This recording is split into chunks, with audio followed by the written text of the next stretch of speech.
आज के इस वीडियो लेक्चर में जो क्वेश्चन हम लोग सॉल्व करने जा रहे हैं उस क्वेश्चन में हम लोगों को दिया है कि अगर 5 की पावर n के स्क्वायर रूट की वैल्यू 125 के इक्वल है तो बताइए उस केस में 64 के nth रूट के 5 टाइम्स की वैल्यू क्या होगी। ठीक है, तो चलिए स्टार्ट करते हैं। सबसे पहले जो कंडीशन हम लोगों को दे रखी है इसको एज इट इज लिख लेते हैं। तो हम लोगों को क्या दिया है, हम लोगों को दिया है 5 की पावर n के स्क्वायर रूट की जो वैल्यू है वो है 125 के इक्वल, और हम लोगों को वैल्यू फाइंड करनी है 5 टाइम्स ऑफ 64th का nth रूट की वैल्यू हम लोगों को फाइंड करनी है। ठीक है, तो चलिए क्वेश्चन को आगे बढ़ाने से पहले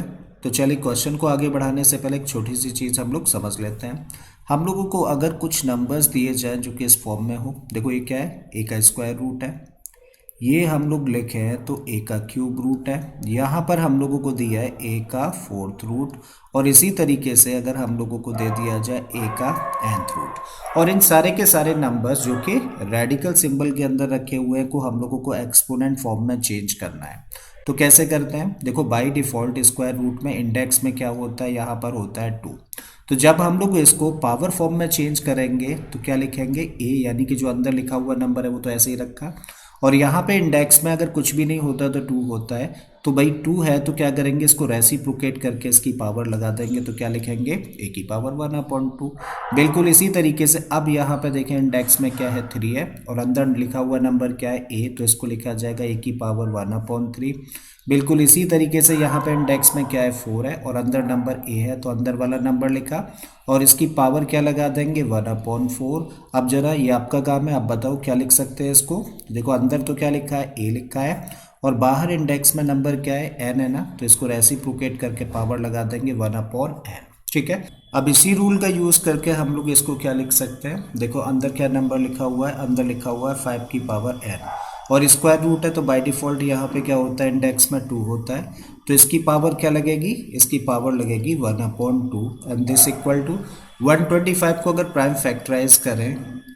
इसको एक्सपोनेंट फॉर्म में चेंज करने के लिए तो क्या लिख सकते हैं, 5 मतलब 5 3 टाइम्स है तो इसको लिखा जा सकता है 5 की पावर 3। ठीक है, अब एक ऐसे नंबर जिसके के ऊपर पावर हो, के ऊपर पावर है अगेन, तो क्या होता है, पावर्स का मल्टीप्लाई, तो इसको लिखा जा सकता है 5 की पावर n, और 1/2 का मल्टीप्लाई करेंगे तो इसके लिख सकते हैं हम लोग n/2,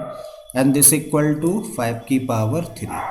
अब हम लोग देख रहे हैं कि दोनों साइड्स में सेम बेस है, बीच में इक्वल का साइन है, ये तो तभी पॉसिबल है ना जब दोनों साइड्स की पावर्स भी इक्वल हों, सो दिस मस्ट बी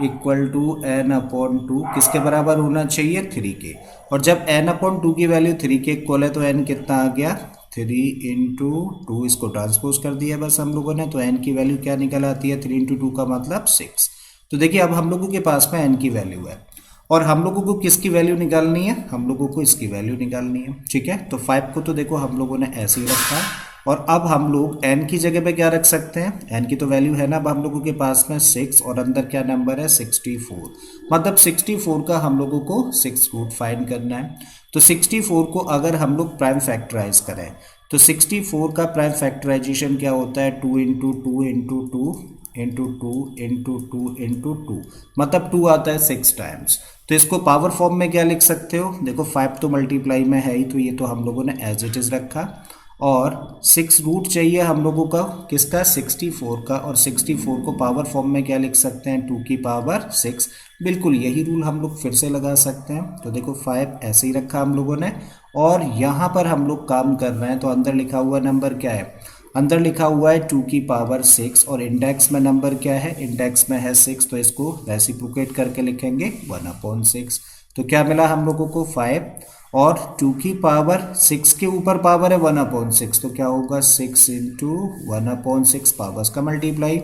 ठीक है, तो पावर 6 से 6 कैंसिल, तो क्या मिला हम लोगों को, 5 इंटू 2 का मतलब 10। So what is the correct answer,